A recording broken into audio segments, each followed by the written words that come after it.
Hello students, I hope your studies are going well. आज के lecture में हम लोग डिस्कस करेंगे एक्सरसाइज 2.4 के क्वेश्चन नंबर 4 के सेकंड पार्ट को। इससे प्रीवियस वाले लेक्चर में मैंने इसके फर्स्ट पार्ट को डिस्कस करा था, उसका लिंक मैं आपको डिस्क्रिप्शन में दे दूंगा, वहाँ से आप जाके देख सकते हैं। तो हम लोग सेकंड पार्ट की तरफ बढ़ें। यहाँ पे हमारा क्वेश्चन है फैक्टराइज। फैक्टराइज मीन्स फैक्टर्स में ब्रेक करना। तो यहाँ पे आपको बेसिकली एक पॉलिनोमियल दिया जाएगा, क्योंकि चैप्टर ही पॉलिनोमियल है।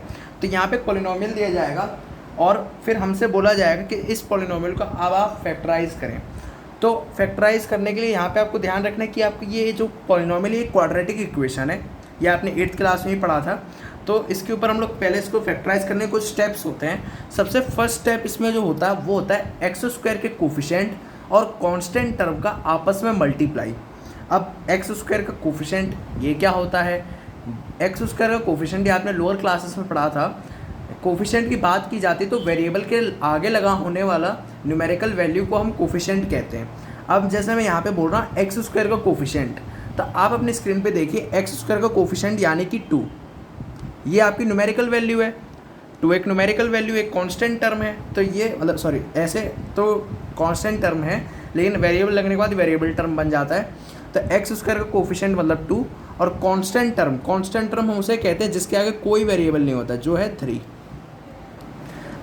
इन दोनों का पहले आपस में आपको मल्टीप्लाई करना होगा। अब आप वो कैसे करेंगे? जैसे कि आप 2 3 या सिंपली करेंगे तो आपका 6 आएगा। मैं यहाँ साइड में लिख देता हूँ, 2 3 या 6 आएगा। अब आपको 6 को फैक्टर्स में ब्रेक करना है। 6 को आपको फैक्टर्स में ब्रेक करना है, मतलब आपको 6 कितने तरीके से आप लिख सकते हो। आप ऐसे लिख सकते हो 2 × 3, आप और लिख सकते हो 6 × 1। इस तरह से करके आप, क्योंकि दोनों सारे कंडीशंस में 6 ही आएगा। अब आप ये लिखने के बाद एक पेयर उठाएंगे, ये आपका एक पेयर बन गया, ये भी आपका एक पेयर बन गया। अब इनमें से आपको एक पेयर उठाएंगे और उस पेयर का यूज़ आप करेंगे 7 को ब्रेक करने के लिए। अब आप बोलेंगे 7 को क्यों ब्रेक करना? आप यहाँ पे देखिए, आपने इन दोनों का यूज़ कर लिया है, 2 का भी यूज़ कर लिया है, 3 का भी यूज़ कर लिया है। अब आपका मिडिल टर्म बचा है जो कि है 7। तो 7 को हम लोग क्या करते हैं? ब्रेक करते हैं कुछ इस तरह से। मैं आज कर रहा हूँ आपके सामने 2x² + 7x + 3। आपने ये मल्टीप्लाई किया, लेकिन आपको यहाँ पे शो नहीं करना है। आपको simply 2x² as it is, 7 को आप ब्रेक करिए, थोड़ा स्प्लिट करिए। कैसे करेंगे आप? इसकी हेल्प से, 6 × 1 की हेल्प से। 7 को आप लिख सकते हैं 6 + 1 और बाहर x लगाए तो ये आ गया +3। मैं आपको दोबारा से बता रहा हूँ कि मैंने यहाँ पे 7 को स्प्लिट किया है, ब्रेक किया है। ये एरो एज एरो बना के भी मैंने आपको दिखाया है। आप ब्रेक में उन्हीं नंबर्स का यूज़ करेंगे जो यहाँ पर पेयर में आ रहे हैं। आप अपने मन से कोई और नंबर नहीं ले सकते हैं, वरना तो मैं 7 को ब्रेक करके 4 + 3 भी लिख सकता था, लेकिन मैंने इसलिए नहीं लिखा क्योंकि यहाँ पे पेयर उसका आ नहीं रहा है, और ये पेयर आए थे इस 6 की वजह से। तो ये आपको ध्यान रखना है। अब आप सिंपली इसमें बेसिक मैथ्स लगाएंगे। 6 + 1 यहाँ पे मत कर दीजिएगा, आप इन दोनों को ऐड कर देंगे तो वापस से आप यहीं आ जाएंगे 7x पर, और ये ना करने की वजह से ही हम लोगों ने यहाँ पे ब्रेक किया था। तो प्लस x का मल्टीप्लाई 6 में और x का मल्टीप्लाई 1 में, तो ये हो जाएगा 6x + x + 3।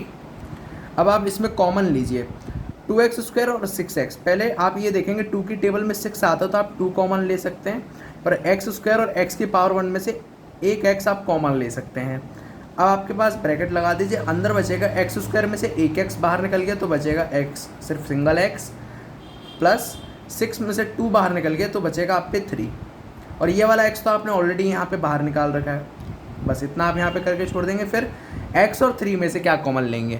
ये दोनों आपस में एक दूसरे की टेबल में नहीं आते हैं, तो इसलिए यहाँ पे हम लोग 1 कॉमन लेंगे। 1 कॉमन लेने के बाद सिंपली x + 3।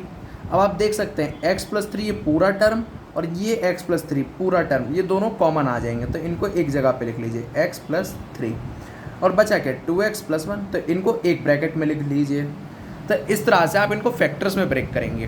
फैक्टर्स में देखो ये ब्रेक हो गया, जैसे कि मैंने यहाँ पे 6 दिखाया था, तो ये यहाँ पे देखिए 2 × 3, मतलब 2 टर्म का मल्टीप्लिकेशन मैंने दिखाया था। तो वैसे इस पॉलिनोमियल को ब्रेक करके मैंने यहाँ पे 2 टर्म के मल्टीप्लिकेशन में दिखाया है, तो ये फैक्टर्स में हमारा ब्रेक हो गया। तो इसलिए इस क्वेश्चन को इस तरह से हम लोग यहाँ पे करेंगे। मैं आपको अभी थर्ड पार्ट और बता रहा हूँ जिससे कि आपको और क्लियर होगा। थर्ड पार्ट आप अपनी स्क्रीन पे देख सकते हैं, ये है हमारे पास 6x² + 5x - 6। तो ये एक और आपके पास क्वाड्रेटिक इक्वेशन है। अब इसके लिए भी हम लोग सेम स्टेप लगाएंगे। सबसे पहले मैंने आपको क्या बोला था, कोफिशिएंट ऑफ एक्स स्क्वायर को कोफिशिएंट आप देख सकते हैं 6 है, क्योंकि एक्स कोफिशिएंट की बात होती है तो उस वेरिएबल के आगे लगा हुआ नंबर को हम कोफिशिएंट कहते हैं। या आप लोअर क्लासेस में आप अच्छे से पढ़ के आए थे। दूसरी चीज़, आपको कांस्टेंट टर्म जिसके आगे कोई वेरिएबल ना लगा हो, वेरिएबल जैसे एक्स वाई जेड, इसके आगे कोई एक्स वाई जेड ना लगा तो इसलिए कांस्टेंट टर्म है। अब आप इनका आपस में मल्टीप्लाई कर दीजिए पहले। अब आप 6 × 6 करेंगे तो हम जानते हैं 36 आएगा। अब 36 को आप फैक्टर्स में ब्रेक करिए, मतलब इसको और तरीके से लिखिए। कैसे लिख सकते हैं, जैसे मैं इसको लिख सकता हूँ 18 × 2, हम सब जानते हैं 18 × 2 36 आएगा। और क्या लिख सकते हैं 36 × 1, ये भी हम लोग लिख सकते हैं। हम लोग और क्या लिख सकते हैं 12 × 3, 12 3 36, ये भी हम जानते हैं। हम लोग और क्या लिख सकते हैं, हम लोग लिख सकते हैं 4 × 9। तो इस तरह से आप अपना थोड़ा सा इसमें फैक्टर में आपको ब्रेक करना है। अब आप यहाँ पे कुछ स्टूडेंट्स ये गलती करते हैं, जब फैक्टर्स की बात आती है तो वो कुछ इस तरह से यहाँ पे कर देते हैं 2 × 2 × 3 × 3, मतलब 2 से ज़्यादा नंबर का यूज़ कर लेते हैं। ये भी आप कर सकते हैं, लेकिन आपको इसमें आसानी हो क्योंकि हमें 2 ही नंबर का यूज़ करना है इस बीच वाले मिडिल टर्म को ब्रेक करने में। ठीक है, तो आप ये एलसीएम पे आ जाएंगे, फिर तो वापस आपको इसी पे लौट के आना होगा, तो डायरेक्ट ही आप इस पे आ सकते हैं। तो यहाँ पे आपको एक पेयर चूज़ करना है जिसके साथ हम लोग प्लस या माइनस करके, आप प्लस भी कर सकते हैं और माइनस भी कर सकते हैं ब्रेकिंग में, प्लस या माइनस करके 5 आ जाए। अब आप यहाँ पे मैं इन सब में देखूँ, इसको तो आप रहने दीजिए अभी, सिर्फ इन चारों को देखिए। तो इसमें मुझे 4 × 9 लग रहा है। क्यों लग रहा है, क्योंकि अगर मैं 9 - 4 करूँ तो मेरा आ जाएगा 5, और ये 5 देखिए मुझे यहाँ पे चाहिए मिडिल टर्म। तो किसके वजह से आया है, 9 - 4 करने पे जो 4 × 9 में हमें मिला। तो हम इन दोनों टर्म्स का यहाँ पे यूज़ करेंगे। अब देखते हैं इस क्वेश्चन को करना कैसे है। यहाँ पे सिंपली सबसे पहले मैं अपना ये इक्वेशन जो है 6x² प्लस, मैं यहाँ पे 5 को ब्रेक कर रहा हूँ। कैसे ब्रेक कर रहा हूँ, 9 - 4 करके। तो 9 - 4, बाहर आप देख सकते हैं x लगा है तो ये भी x - 6। मैं यहाँ पे थोड़ा एरो बना देता हूँ ताकि आपको और आसानी हो। इस तरह से मैंने ब्रेक किया, या आप एग्ज़ाम में मत एरो बना दीजिएगा, मैं यहाँ पे शो कर रहा हूँ बस, इसलिए मैंने एरो बनाया है।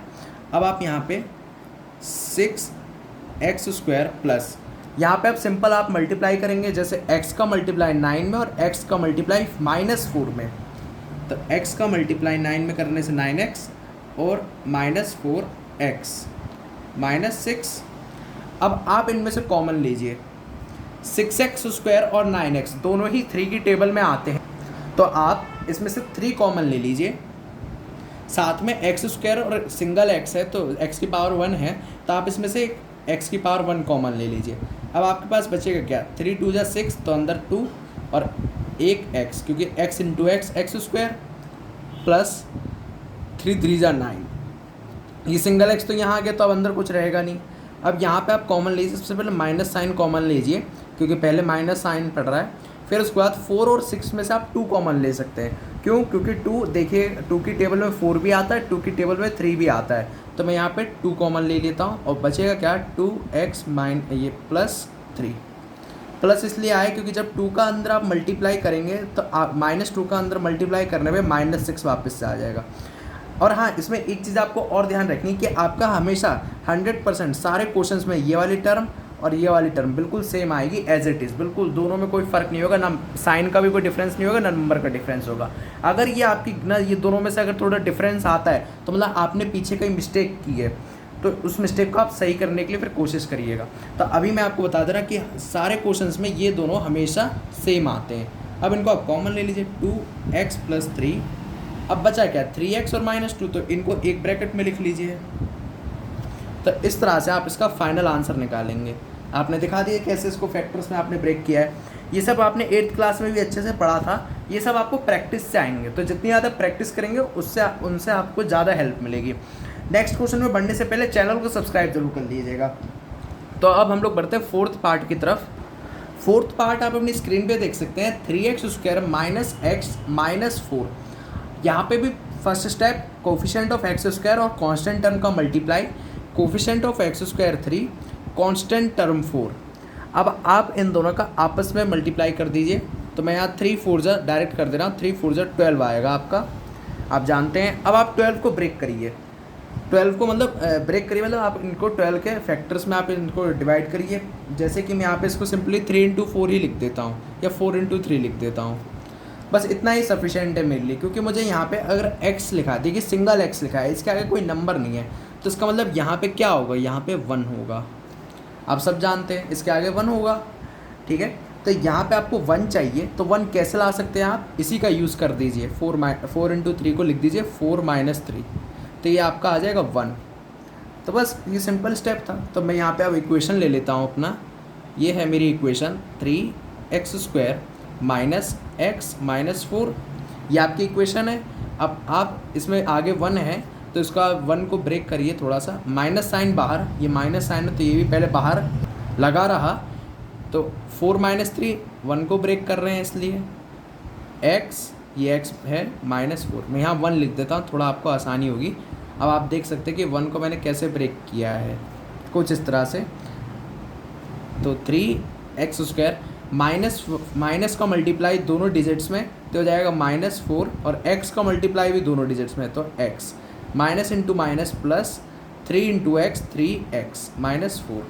अब आपको यहाँ पे थोड़ी सी दिक्कत हो रही होगी कि यहाँ पे आप 3 और 4 में क्या कॉमन लेंगे, थोड़ा सा इसमें आपको शायद दिक्कत हो सकती है। वैसे तो हम बीच में 1 कॉमन ले सकते हैं, जब दोनों आपस में एक दूसरे के टेबल में ना हो तो हम इनको इंटरचेंज भी कर सकते हैं। कैसे, 3x² को प्लस 3x आप यहाँ लिख दीजिए और -4x को उधर लिख दीजिए, तो भी कोई फ़र्क नहीं पड़ेगा, तो भी ये सेम रहेगा। अब आप आराम से कॉमन लीजिए, 3 और 3 पूरा कॉमन ले लीजिए, x² और x की पावर 1 में x की पावर 1 कॉमन ले लीजिए, आपका अंदर बचेगा x प्लस 3x, तो आपने पूरा यहाँ लिख दिया, तो ये बचेगा 1। इसमें पहले माइनस साइन आ रहा है, तो पहले माइनस कॉमन ले लीजिए और 4 कॉमन ले लीजिए, दोनों तरफ 4 आ रहा है इसलिए, तो अंदर बचेगा x + 1। यहाँ पे साइन चेंज हो जाएंगे, आप यहाँ ध्यान रखिएगा, साइन चेंज हो जाएंगे, माइनस के यहाँ प्लस बन जाएगा, क्योंकि माइनस प्लस माइनस वापस से वही लाना है हमें। देखिए यहाँ पे भी ये दोनों टर्म सेम आए हैं, x + 1 x + 1, तो ये बन गया x + 1 और 3x - 4, ये दोनों एक ब्रैकेट में लगा के लिख दिए 3x और -4 को, तो ये आपका हो गया फाइनल आंसर। तो आई होप आपको ये तीनों पार्ट क्लियर हो गए होंगे। फर्स्ट पार्ट का लिंक मैं आपको डिस्क्रिप्शन में दे दूंगा, और इसे अपने क्लासमेट्स के साथ ज़्यादा से ज़्यादा शेयर करिएगा। चैनल पे नए हो तो सब्सक्राइब करेंगे। थैंक्स फॉर वॉचिंग, जय हिंद।